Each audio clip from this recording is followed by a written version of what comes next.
Hello mga bata! Wake up na dahil Sunday na at rise and shine. Ito na ang huling linggo ng buwan ng Oktubre. Ang bilis talaga ng panahon. Namimiss na namin kayong lahat.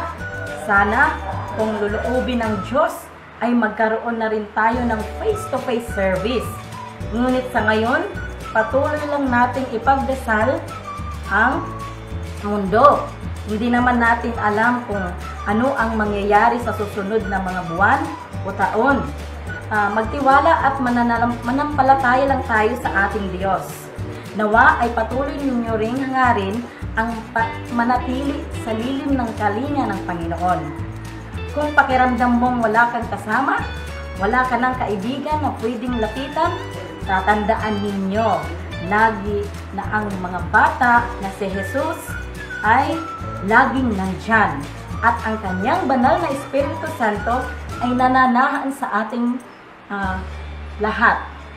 Ngayon, gusto kong mag-imagine kayo. May tanong ako sa inyo. Paano kung biglang nagpakita sa iyo ang Diyos na may kamangamanghang presensya? Ano ang gagawin mo at paano mo siya kakausapin? Mamaya, tunghayan natin sa kwento ang pagpapakita ni Jesus matapos siyang nabuhay muli at umakyat sa langit. Ngayon, punta tayo sa panibagong sayaw ngayong linggo. Kaya mag-i-enjoy kayo. Bago iyan, mag-icebreaker muna tayo. Una, put your hand in, put your hand out, put your hand in, then shake, shake, and stretch, stretch, stretch, and turn around. And then put your feet in, put your feet out, and put your feet in. Shake, shake, shake, shake, shake, and stretch, stretch, stretch, and clap. At, diba? Ginagalaw-galaw-galaw ang katawan. Di lang nabubuhayan, ngunit maganda rin sa pakiramdam. Pero, mas masaya kapag sumali kayo sa sayaw. Samahan natin sina ate sa isang sayaw.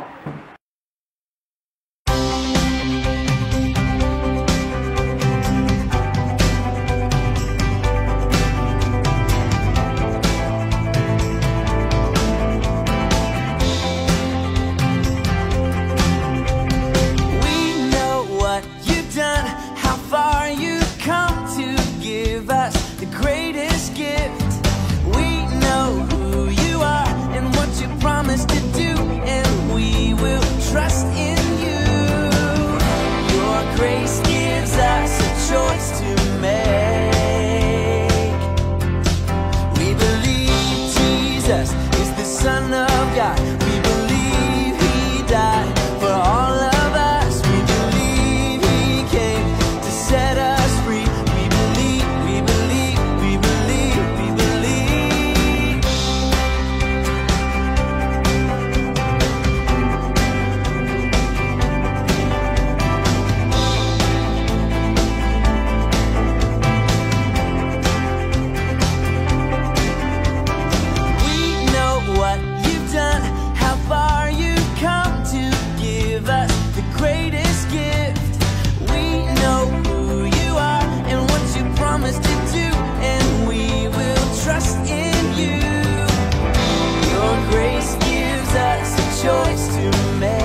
Nag-enjoy ba kayo sa pagsasayaw mga bata?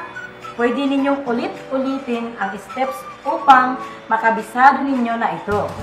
Nakakawala rin ng stress at katamaran ang pagsasayaw. Kaya isali natin sa ating routine ang ganitong kasiglahan na pagsasayaw. Let's keep it up mga bata! Dahil very good kayo, alam ko makikinig tayong lahat sa kanilang pagkukwento. Huwag matutulog dahil mahalagang mapakinggan natin ito. Maari po bang mga bata ang ating tainga, mga mata, bibig at ang puso ay tutok lang at makinig sa kwento na ibabahagi ni ate. Magandang umaga sa inyo mga bata! Huling kwento na naman ito para sa buwang ito. Tiyak marami na ang inyong natutunan, lalo na ang patungkol sa banal na espiritu.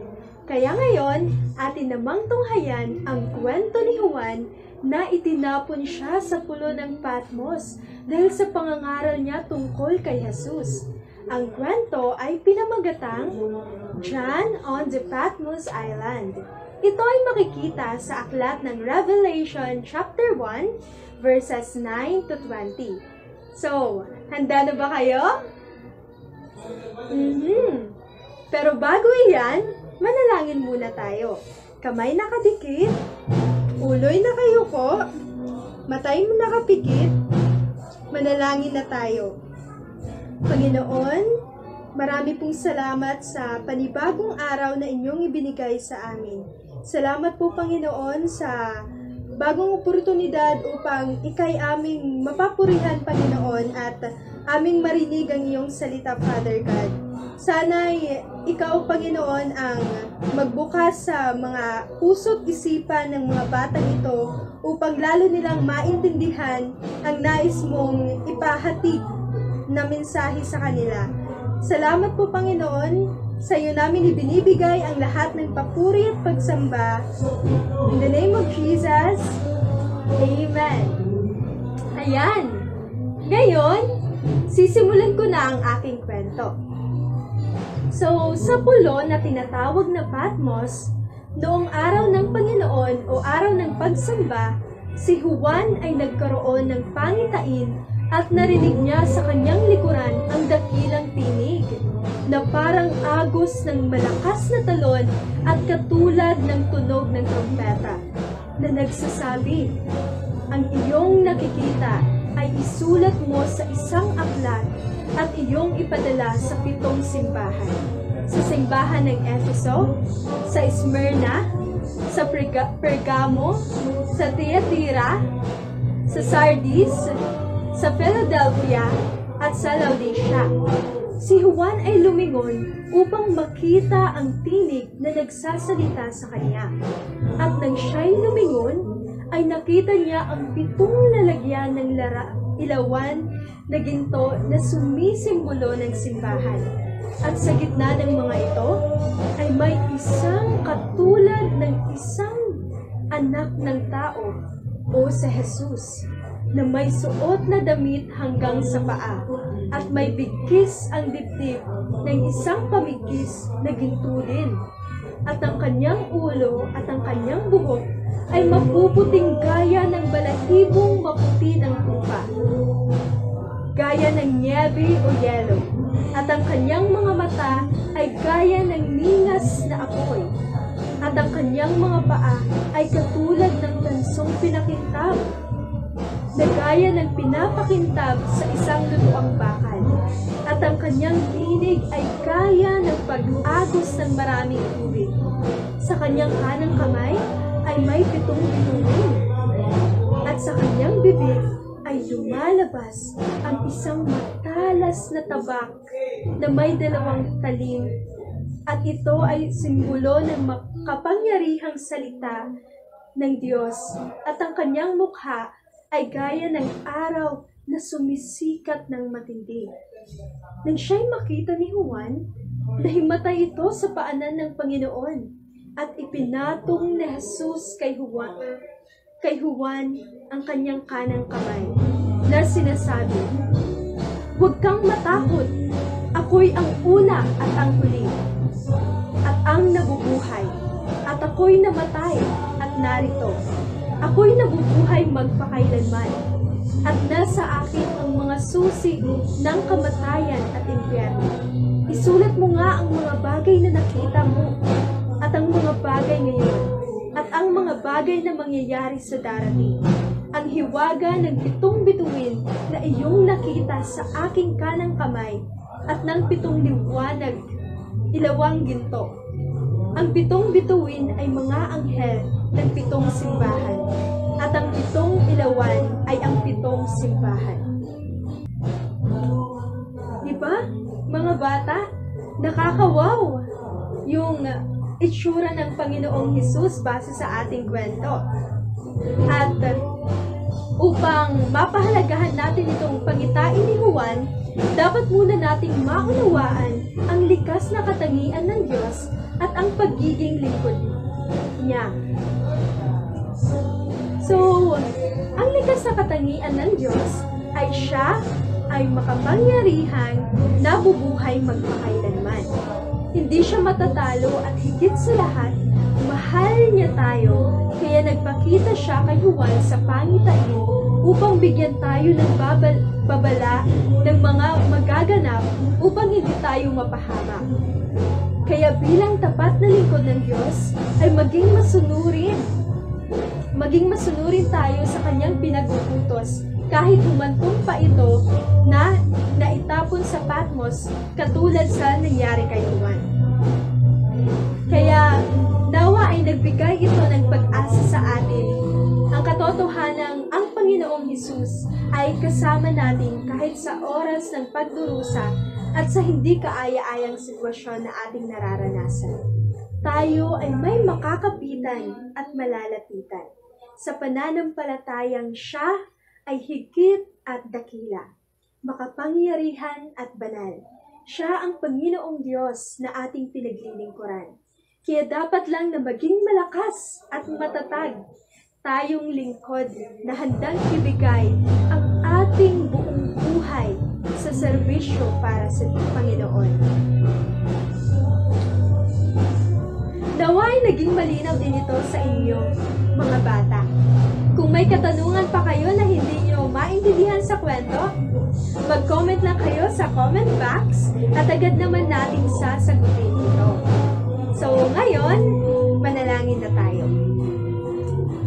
Panginoon, marami pong salamat, Father God, dahil binuksan mo po ang puso't isipan ng bawat isa, Father God, para maunawaan namin ang iyong salita, Panginoon.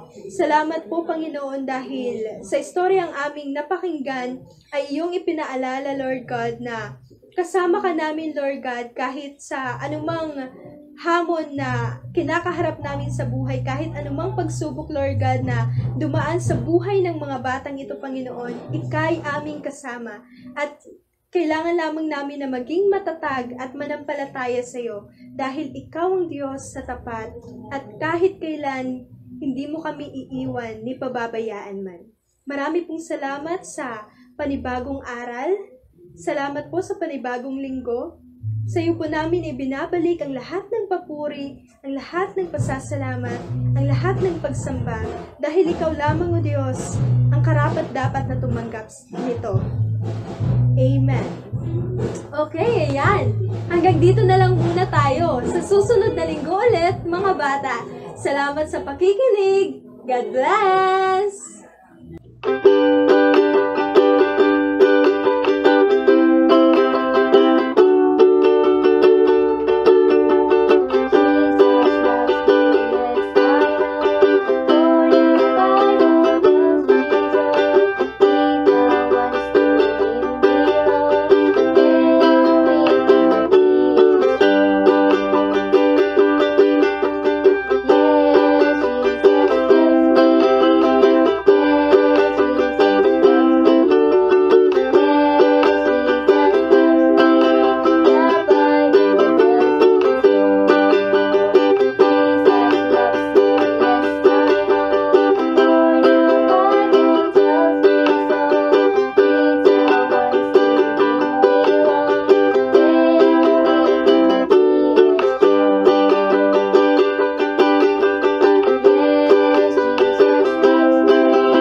ay makikita natin sa 1 Peter chapter 4 verse 13. Sinasabi dito, "But rejoice inasmuch as you participate in the sufferings of Christ, so that you may be overjoyed when His glory is revealed." Ulitin ko, 1 Peter chapter 4 verse 13. "But rejoice inasmuch as you participate in the sufferings of Christ, so that you may be overjoyed when His glory is revealed." So ayan mga bata, huwag ninyong kakalimutang mag-post ng video ng inyong memory verse ha, at ilagay sa caption ang hashtag CLC Kids Online para maging valid yung entry ninyo. Yun lang! Nag-enjoy ako mga bata at napakasaya ko na muli ay nakasama namin kayo sa linggong ito. Patuloy pa rin kayo na tumutok sa panibagong crafts, sayaw, kanta at Bible story na ating matutunan ngayon. Manalangin na tayo.